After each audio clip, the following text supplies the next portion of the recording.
సాని సంసారికి నీతులు చెప్పిందంట. ఏమని? మొగుడితో ఎలా ఉండాలి, మొగుడిని ఎలా బెడ్రూమ్లో కట్టేసుకోవాలి, ఇలాంటివి. ఎందుకంటే సానికి బాగా అలవాటు కదా, విట్టుల్ని ఎలా ఆకర్షించాలి, విట్టుల దగ్గర డబ్బులు ఎలా తీసుకోవాలి, విట్టుల్ని ఎలా సాటిస్ఫై చేయాలనేది సానికి బాగా అలవాటు. కాబట్టి ప్రస్తుతం మన ప్రశ్న రావణ్ ఆడెవడికి రాడు. ఎందుకంటే ఆడు ఎక్కడో చీకట్లో ఉండి వీడియోలు చేసుకుంటాడు, వెలుతురులోకి వచ్చి వీడియోలు చేయడు. వాడి బతుకంతా కూడా వాడిని రోస్ట్ చేస్తా, ఈయన్ని రోస్ట్ చేస్తా, వాడిని డీప్ ఫ్రై చేస్తా, ఈయన్ని డీప్ ఫ్రై చేస్తా, బొగ్గుల దగ్గర ఉండి ఉండి ఉండి చివరికి వాడి మొహం కూడా ఆ మొహం బొగ్గులాగా తయారైపోయిందనమాట. సరే, మనోడు మాట్లాడుతున్నాడు, వాడి చరిత్ర గురించి రేపు లైవ్ డేట్ పెడతా వాళ్ళ సంగతి ఏంటో నేను తేలుస్తానని చెప్పేసి మన కన్వర్టెడ్ కాకారావు చెప్తున్నాడు. ఈ కాకారావుకు నేను చెప్పేది ఏంటంటే, అరే భాయ్, ఒక సన్యాసి సాధువు లేకపోతే భిక్ష స్వీకరించిన తర్వాత అతనికి ఆస్తులు అంటూ ఏమి ఉండవు. అతను ప్రజలు ఇచ్చేటువంటి డబ్బులతోటి, అంటే ప్రజలు ఇచ్చేటువంటి భిక్షతోటి బతుకుతాడు. కాబట్టి ఆయన చరిత్రను బయటపెట్టే కంటే నువ్వు ఎవరి దగ్గర భిక్షం ఎత్తుకొని నువ్వు ఒక జర్నలిజం వృత్తిలో ఉండి చీకటి వ్యాపారాలు చేస్తున్నావు, చీకటి బతుకులు బతుకుతున్నావో ఒక్కసారి నువ్వు ఆత్మవిమర్శ చేసుకో. అందుకే చెప్పా, సాని సంసారికి నీతులు చెప్పింది అని చెప్పి. సరే, మనోడు ఒకసారి ఏం మాట్లాడుతున్నాడో ఒకసారి మీరు అందరూ కూడా చూస్తే ఆ వీడియో మీద మనం పూర్తి స్థాయిలో కౌంటర్ ఇద్దాం. ఎందుకంటే మనోడు ఒక్కొక్కడు ఒక్కొక్క రేంజ్లో ఆస్కర్ లెవెల్లో పర్ఫార్మెన్స్ చేస్తాడు. ఈ మధ్య కొంచెం ఎలుతురుకు రావటం మొదలుపెట్టాడనమాట. ఎలుతురులోకి రావటం అనేది ఈ మధ్య కొంచెం అలవాటు చేసుకున్నాడు. ఎందుకంటే ఇప్పుడు దాకా వాడు చీకట్లో ఉండి ఉండి చీకట్లో బతికి చీకటి లైఫ్ని అనుభవించాడు. కాబట్టి తాజాగా ఇప్పుడు వెలుతురులోకి రావడం అనేది ఒక అలవాటు చేసుకున్నాడు. సరే, ఒక్కసారి మనం చూద్దాం మనోడు ఏం మాట్లాడుతున్నాడో. చూసి దాని మీద పూర్తి స్థాయిలో మనం ఒకసారి దాని మీద కౌంటర్ ఇద్దాం. సో ఒకసారి షురూ చేయరా రావణ్ అలియాస్ కన్వర్టెడ్ కాకారావు. మీకు మోహన్ రావు తెలుసా? మోహన్ రావు. రాధా మనోహర్ దాస్ తెలుసా? అదే బెగ్గర్ సన్నాసి, డబ్బులు అడుక్కుంటుంటాడు కదా.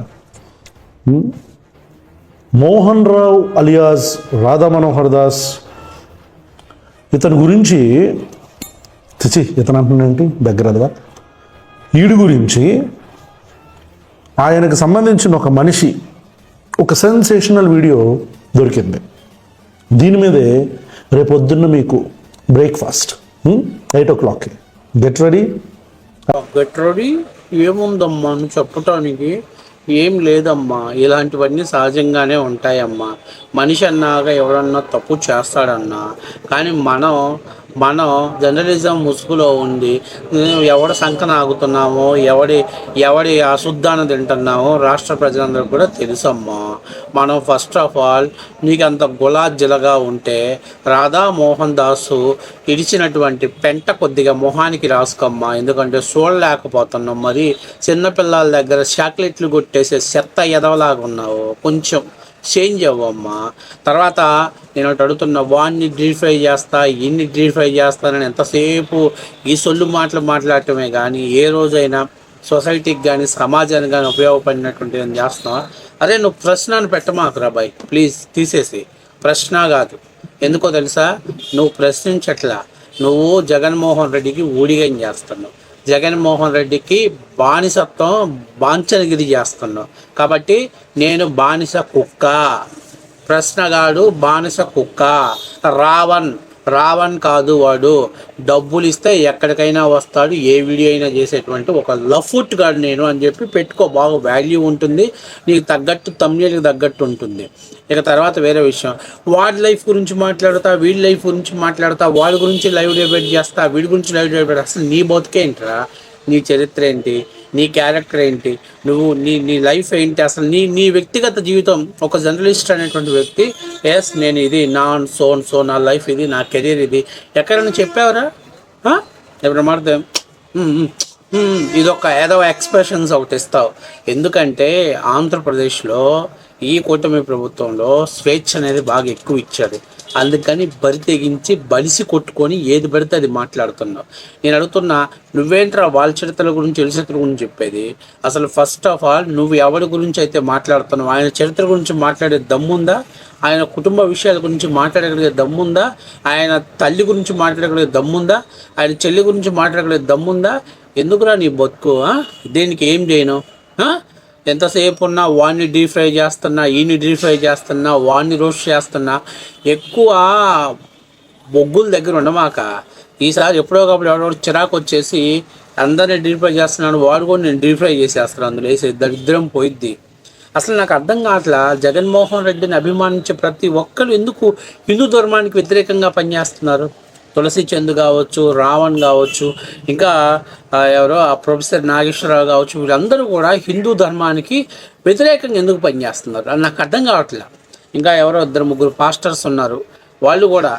అది నాకు అర్థం కాని విషయం ఏంటి, అసలు ధర్మానికి, హిందూ ధర్మానికి వ్యతిరేకంగా పనిచేసిన వాళ్ళే జగన్మోహన్ రెడ్డికి అడాప్ట్ అవుతున్నారు. ఏంటి కారణం, ఏంటి రీజన్, ఏంటి అసలు మీ ముఖ్య ఉద్దేశం ఏంటి?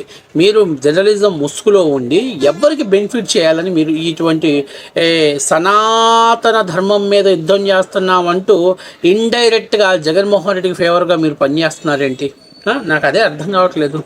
నిజంగా ఎవరైతే జగన్మోహన్ రెడ్డి గారికి ఫేవర్గా పనిచేస్తున్నారో, లేకపోతే మిగతా వాళ్ళకి వ్యతిరేకంగా పనిచేస్తున్నారో, వాళ్ళ ట్రాక్ షీట్ చెక్ చేస్తే వాళ్ళందరూ కూడా హిందూ ధర్మానికి వ్యతిరేకంగా పనిచేస్తున్నారు. మరి ఈ కనెక్టివిటీ ఏంటో, ఈ లింకులు ఏంటో, ఈ చైన్లు ఏంటో నాకైతే అర్థం కావట్లేదు.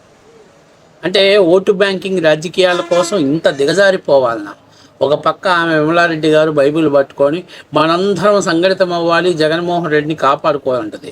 ఇంకొక పక్క వీళ్ళు మేము హిందువులం, మాకు సనాతన ధర్మం మీద అధికారం ఉందంటూ ఆ ధర్మం మీద నెగిటివిటీ ప్రచారం చేస్తూ వీళ్ళు జగన్మోహన్ రెడ్డి గారికి ఫేవర్గా పనిచేస్తున్నారు. మరి ఈ రీజన్స్ ఏంటో, ఈ వ్యవహారాలు ఏంటో ఇప్పటికీ కూడా ఆంధ్రప్రదేశ్ ప్రజలు, అలాగే ఈ కూటమి కూడా దాని మీద పూర్తి స్థాయిలో ఫోకస్ పెట్టి మాట్లాడిన పరిస్థితిలో ఉంది. ఎక్కడ ఆ ఓట్ బ్యాంకింగ్ దూరం అయిద్దని చెప్పేసి.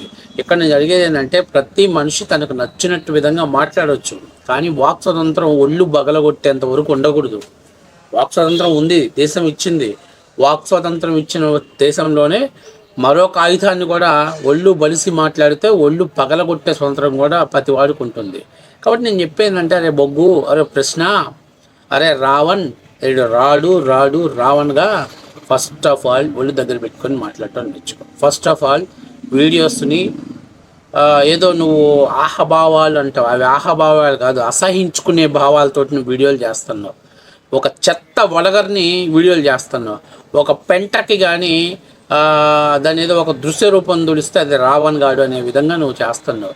ఫస్ట్ ఆఫ్ ఆల్ నీ క్యారెక్టర్ ఏంటో, నీ ఫ్యామిలీ విషయాలు ఏంటో, నీ వ్యక్తిగత విషయాలు ఏంటో బయటపెట్టి నువ్వు మిగతా వాళ్ళ గురించి, మిగతా వాళ్ళ లైఫ్ స్టైల్ గురించి నువ్వు మాట్లాడు. ఆయన దగ్గర ఏం మాట్లాడతావు? భిక్ష తీసుకున్న వాడే సన్యాసి అంటారా? సన్యాసి.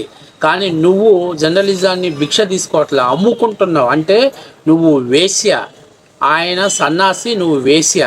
చాలా తేడా ఉంది. వేశ్య అంటే ఎవరు డబ్బులు ఇస్తే వాడి దగ్గర పడుకుంటావు, వాడికి సుఖాన్ని అందిస్తావు. సన్యాసి అంటే తన ఆస్తులు, చిరచర ఆస్తులు అన్నీ వదిలేసి ఎవరైతే ప్రజలు ఇచ్చేటువంటి డబ్బులతోటి ఆయన జీవన ప్రమాణాన్ని కొనసాగిస్తాడు. రెండు ఒకటే అంటే ఎట్లా? Both are not same.